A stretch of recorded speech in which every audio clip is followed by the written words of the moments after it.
Bonjour à tous, ici Rodolphe Simoneau et je vous souhaite la bienvenue dans ce module 3 de leader à coach et ce cours numéro 4 sur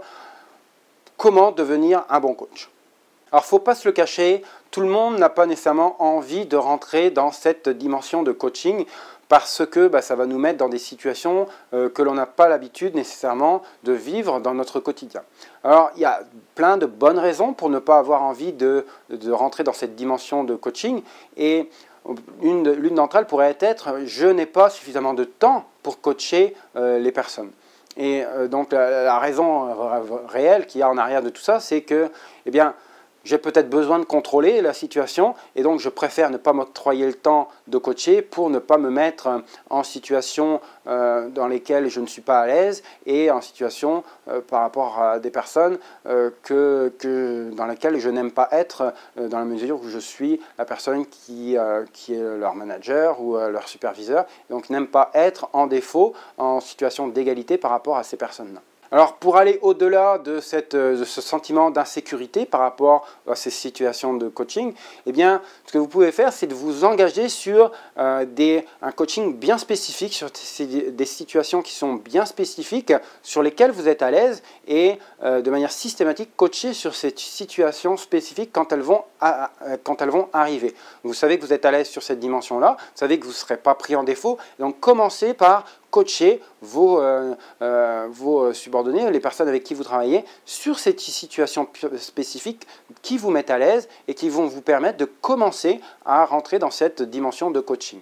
Alors une autre raison qui peut être invoquée, c'est que en tant que personne qui coach, on se dit de toute façon ça ne sert à rien parce que je ne suis pas vraiment écouté, donc de toute façon c'est du temps perdu pour moi, donc je préfère ne pas le faire. Alors la vraie raison en arrière de ça peut être aussi que moi aussi j'ai peur de la situation, j'ai peur de ne pas être capable de le faire, j'ai peur de mal m'y prendre et encore une fois d'être mis en défaut par rapport à la personne que je suis en train de coacher. Et donc la question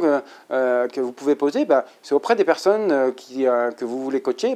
leur demander peut-être si elles aimeraient recevoir un feedback de votre part sur certaines situations et de vous rendre compte par vous-même que le coaching, c'est quelque chose que tout le monde aime recevoir. C'est sûr qu'on aime plus recevoir le coaching positif que le coaching négatif sur des situations qui ne sont pas favorables, mais dans une certaine mesure, tout le monde aime savoir un petit peu ce que pensent les autres de son travail parce que ce sentiment de fierté, je peux vous faire l'histoire de la pyramide de Maslow, mais ça fait partie en chacun d'entre nous d'être suffisamment fier de ce que l'on exécute tous les jours, surtout quand on fait ça 6 heures par jour, et de savoir que notre manager est content ou pas content de ce que l'on fait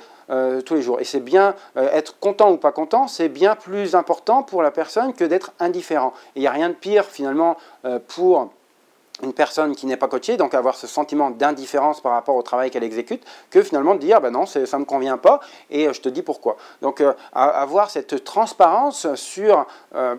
différentes situations va, encore une fois, en posant la question aux personnes, va vous conforter sur le fait que coacher, c'est quelque chose qui ne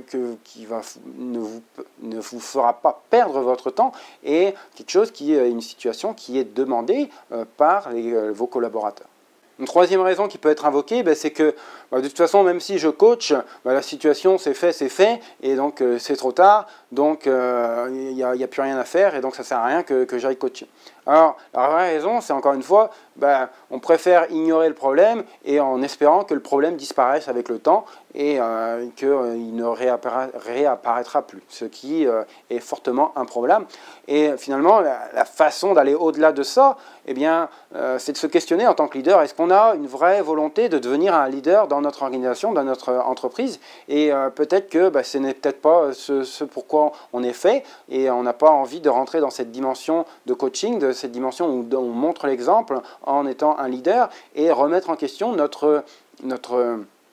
position de manager, notre position de superviseur, et peut-être préférer d'autres types d'activités avec moins d'interaction, moins besoin d'interaction avec des personnes, comme, je ne sais pas, moi j'ai travaillé en recherche et développement, en tant qu'ingénieur en recherche et développement, où on a peu d'interaction, où on est amené très peu à discuter, à avoir ces relations de coaching, en ayant personne sous sa responsabilité et en travaillant sur un sujet sur lequel on est plus ou moins le seul à travailler.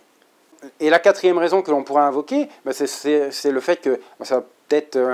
faire de la peine aux personnes que l'on coach. Et donc, ben, voilà, on n'a pas envie de faire de la peine aux autres. Peut-être la vraie raison, c'est que finalement, ben, on préfère toujours être aimé des autres que ne pas être aimé. Mais la véritable raison, ce serait, eh bien, je préfère être aimé et puis ne rien dire que ne pas être aimé et puis dire ce que je pense. Donc vraiment, il faut se questionner par rapport à ça et se demander où est-ce que c'est vraiment important, qu'est-ce qui est vraiment important dans le cadre de mon travail, dans le cadre de mon organisation. Est-ce que c'est vraiment d'être aimé par tout le monde et finalement de ne pas faire progresser l'organisation, ou bien avoir certains avis sur certaines choses, les dire et puis faire progresser les personnes, faire progresser l'organisation, faire progresser la sécurité, faire progresser la performance par des positions que l'on prend sur certaines actions et auxquelles on confronte les gens que l'on a observés via ces épisodes de coaching. Donc vous aussi, au-delà du fait de devenir quelqu'un qui va coacher les autres, vous allez aussi avoir besoin de devenir quelqu'un qui accepte d'être coaché et qui va devenir quelqu'un qui est une bonne personne à coacher. Et donc il y a différents éléments à bien comprendre, à bien avoir en tête que lorsque l'on se fait régulièrement coacher. Et donc c'est réciproque le coaching, c'est pas nécessairement unilatéral. Et donc la première raison, c'est que il ne faut pas avoir peur du coaching. C'est quelque chose qui est là pour vous aider à vous développer, pour vous aider à augmenter vos compétences dans l'entreprise. Donc il ne faut pas avoir peur du coaching, de se faire coacher. Il faut aussi voir toutes les personnes de son entourage, de son équipe, de son organisation comme des personnes qui sont source de feedback, source d'un retour d'expérience, d'un retour verbal, que ce soit vos opérateurs ou que ce soit vos dirigeants. Bien, ce sont des sources de feedback que vous pouvez solliciter de manière régulière quand vous n'êtes pas sûr de quelque chose, que vous voulez avoir un retour sur le comportement que vous avez eu, sur la façon dont vous avez géré une situation, ou la façon dont vous avez exécuté une tâche. Donc un retour qui est très riche en apprentissage, qui va vous permettre de vous développer. Alors, il faut évidemment présenter votre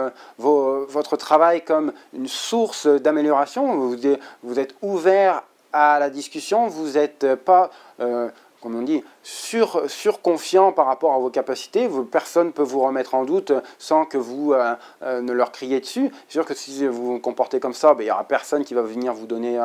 du coaching. Par contre, si vous êtes quelqu'un qui est prêt à remettre en cause ses façons de penser, ses façons de se comporter, ses façons de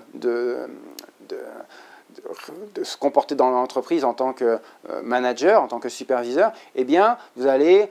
susciter l'envie que l'on vous coach, que l'on vous donne des conseils parce que vous êtes quelqu'un qui accepte et qui utilise ces conseils comme levier d'amélioration dans votre efficacité comme manager. Donc il va falloir pour ça que vous acceptiez évidemment le feedback, donc le retour verbal des autres personnes, et que vous ne mettiez pas systématiquement sur la défensive. On n'est pas là dans une inquisition, on est là pour faire progresser l'homme, et donc en aucun cas vous avez besoin d'être sur la défensive.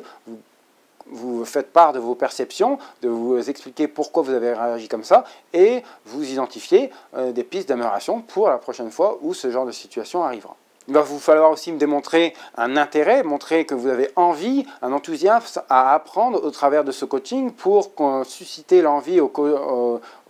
différentes personnes qui vous coachent de continuer à vous coacher, et donc de susciter cette envie par votre enthousiasme, par votre volonté à apprendre, à continuer de progresser.